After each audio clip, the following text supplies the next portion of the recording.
अभी present status ये है कि हम लोगों ने 5th को ही मेंशनिंग करी। हमारे सामने डिफ़िकल्टी ये थी कि मैटर में अर्जेंसी थी और कोर्ट वेकेशंस पे थी। तो हम लोगों के लिए तो with every day passing it is difficult, क्योंकि मैंने जितना मनीष का केस देखा है तो उसमें जितना भी कंटेंट उन्होंने सोशल मीडिया पे अपने माध्यम से प्रसारित किया, अपने चैनल के माध्यम से प्रसारित किया, उसमें ही has referred to the national media, national mainstream media. हम लोगों ने मनीष कश्यप ने कोई अपनी तरफ से खबर मैन्युफैक्चर करके नहीं चलाई। सारी धाराएं सेम हैं, तमिलनाडु में भी, बिहार में भी जितनी भी FIRs हुई हैं सेम धारा है।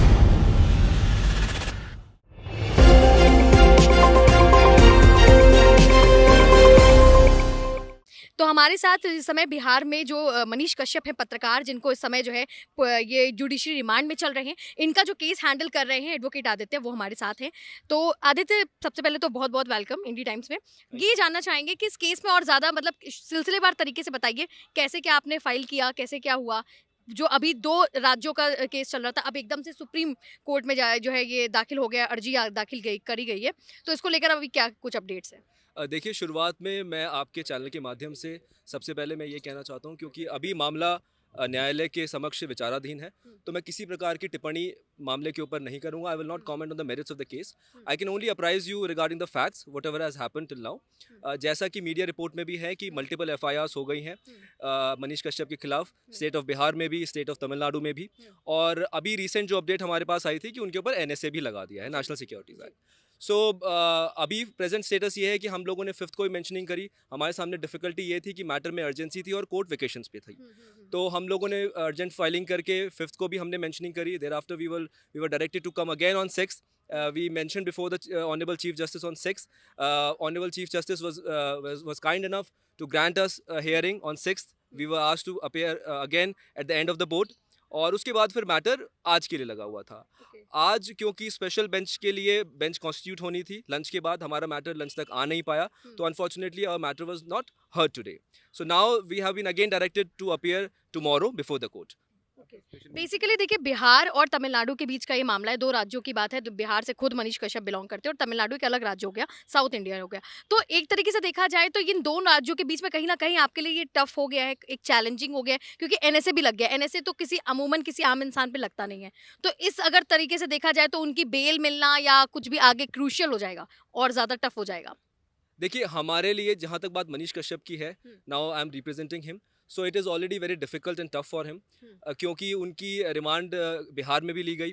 उसके बाद जो कि वो कस्टडी आगे एक्सटेंड हुई, उसके बाद तमिलनाडु पुलिस उनको दोबारा एक सिमिलर केस के रिगार्डिंग ही उनको कस्टडी में लेकर तमिलनाडु चली गई। तो हम लोगों के लिए तो with every day passing it is difficult. बाकी अभी मैटर क्योंकि कोर्ट में है, so let the court decide. We have put all our points in the petition and the matter is now before court, so let us wait for tomorrow and then thereafter we can say anything. तो being an advocate, ये question मैं मतलब पूछना चाहती हूँ आपसे कि जिस तरीके से मनीष कश्यप के बैंक अकाउंट के डिटेल्स को सार्वजनिक किया गया ट्विटर पर कि उनके बैंक अकाउंट्स में इतना इतना इतना इतना अमाउंट का पैसा है, ये कहाँ से ये निजता का हनन नहीं है, ये प्राइवेसी का हनन नहीं है? क्या इस पर कोई कानून है जो इस तरीके की चीज़ों के ऊपर एक्शन ले सके? देखिए, मुझे नहीं पता कि स्पेसिफिकली किन लोगों ने ऐसा किया है। बिहार पुलिस ने अगर मैं इस बारे में personally I am not aware of this fact, neither my client has told me about all these things. अगर ऐसा कुछ किया गया है, अगर ऐसी कोई कार्यवाही बिहार पुलिस के द्वारा की गई है जिसमें उन्होंने बैंक अकाउंट, जो कि बहुत ही प्राइवेट इंफॉर्मेशन होती है, सेंसिटिव इंफॉर्मेशन होती है, and they have made it public, so वो पूरी तरीके से गलत है। अगर हमें इस तरह की इंस्ट्रक्शंस मिलेंगी to take any legal action on that, so we will do that. अच्छा, तमिलनाडु में जो वीडियो अभी जो वायरल, इसके चक्कर में जो इनको इतनी सारी प्रॉब्लम्स फेस करनी पड़ रही हैं, बिहारी मजदूरों के साथ जो हिंसक, वो डिस्क्लेमर के साथ और नाट्य रूपांतरण के तौर पर दिखाया था और उस पर डिस्क्लेमर भी पड़ा था। उसके बाद भी इस तरीके के जो है कानूनी दांवपेच फेस करने पड़ रहे हैं, उसके बाद भी इनको जेल में मतलब जाना पड़ा और सरेंडर करना पड़ा पुलिस के सामने। ये कितना सही है? क्योंकि अगर देखा जाए एज एन एडवोकेट, तो आप अगर कोई भी वीडियो डालते हो एज अ जर्नलिस्ट और आप डिस्क्लेमर लगा रहे हो, आप साथ में ये भी दिखा रहे हो कि ये वीडियो सत्यता की प्रमाणिकता नहीं करता है, आप इसका सत्य पता करें। एक सरकार के ऊपर आप क्वेश्चन कर रहे हो, तो वो एक सरकार के ऊपर क्वेश्चन करना एक लोकतंत्र की आवाज के लिए, एक रिप्रेजेंटेटर ऑफ मीडिया के लिए, मास मीडिया को जो रिप्रेजेंट कर रहा है एज अ जर्नलिस्ट, आपको क्या लगता है ये कितना सही था उनके लिए? देखिए, मैं सही और गलत की बहस में इस समय पे नहीं जाना चाहूँगा, जी। बट लेकिन आपके सवाल का उत्तर देते हुए मैं ये ज़रूर कहना चाहूँगा हुँ, कि ये तो हमारा शुरुआत से ही केस रहा है कि we are a victim of political vendetta. हुँ, और हमने क्योंकि मैंने जितना मनीष का केस देखा है, हुँ, तो उसमें जितना भी कंटेंट उन्होंने सोशल मीडिया पे अपने माध्यम से प्रसारित किया, अपने हुँ, चैनल के हुँ, माध्यम से हुँ, हुँ, प्रसारित किया, उसमें ही has referred to the national media, हुँ, नेशनल मेन स्ट्रीम मीडिया। हुँ, हम लोगों ने मनीष कश्यप ने कोई अपनी तरफ से खबर मैन्युफैक्चर करके नहीं चलाई। हुँ, अगर आप देखेंगे तो बहुत सारे लीडर्स जो थे, हुँ, इनफैक्ट बिहार के जो चीफ मिनिस्टर हैं हुँ, नीतीश कुमार जी, हुँ, उन्होंने भी अपना ट्वीट करके इस पूरे प्रकरण का संज्ञान लिया और उन्होंने बिल्कुल। कहा कि मैं इसके ऊपर कार्रवाई करवा रहा हूँ या उसकी जानकारी मैं ले रहा हूँ। हुँ, तो मनीष कश्यप ने जितना भी कंटेंट प्रसारित किया उसमें उन्होंने उन सारे नेशनल मेन स्ट्रीम मीडिया में जो खबरें आ रही थी उनका हवाला दिया, हुँ, उनको रेफर किया और मांग करी प्रशासन से कि आप इसके ऊपर कार्रवाई करें, जो भी त्वरित कार्रवाई हो सकती है आप इस पे हुँ। कीजिए। तो यही किन-किन धाराओं पे केस दर्ज हुआ है? किन-किन धाराओं को लेकर? देखिए 153 ए मेजर धारा है हुँ, और सारी धाराएं सेम हैं, हुँ, तमिलनाडु में भी बिहार में भी हुँ, जितनी भी एफआईआर्स हुई हैं सेम धारा है और कुछ प्रोविजंस आईटी एक्ट के हैं।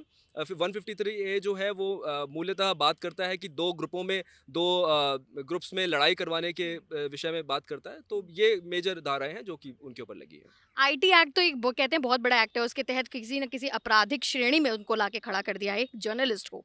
किस तरीके से देख रहे हैं? क्या चैलेंज आपके सामने आने वाले दिनों में? क्योंकि आईटी एक्ट, एनएसए इस तरीके की चीज़ें जो संगीन अपराधियों के लिए यूज़ की जाती हैं, उस तरीके की चीज़ें उनके लिए ऊपर डाली जा रही हैं। देखिए आईटी एक्ट जहाँ तक लगाया गया है वो क्योंकि जितना भी कंटेंट उनके खिलाफ जिसके ऊपर उनके खिलाफ ये एफआईआर बनाई गई हैं हुँ, हुँ, हुँ। वो उन्होंने इलेक्ट्रॉनिक मीडिया के माध्यम से शेयर किया। बिल्कुल। So that is how the provisions of IT act come into the picture hmm, and as far as NSA is concern so I think that a journalist should not be charge with these serious kind of offenses hmm. and let us wait for tomorrow when the matter will be taken up before the court and let us not make any pre-notions or prejudgments बिल्कुल, बिल्कुल। before the court decides anything. Thank you so much. Thank you. तो basically पत्रकार मनीष कश्यप को लेके लगातार हम आपको ये अपडेट्स दे रहे थे, लेकिन आपको इस बीच बता दूं कि जो मनीष कश्यप है उनका केस जो है एडवोकेट आदित्य लड़ रहे हैं। उन्होंने ही पीआईएल दर्ज करी थी और अब इस केस को लेकर लगातार नए पहलू आ रहे हैं। आज भी जो है कोर्ट में प्रोसीडिंग्स हुई थी, लेकिन इस पर कोई भी फैसला भी नहीं लिया गया है। कल फिर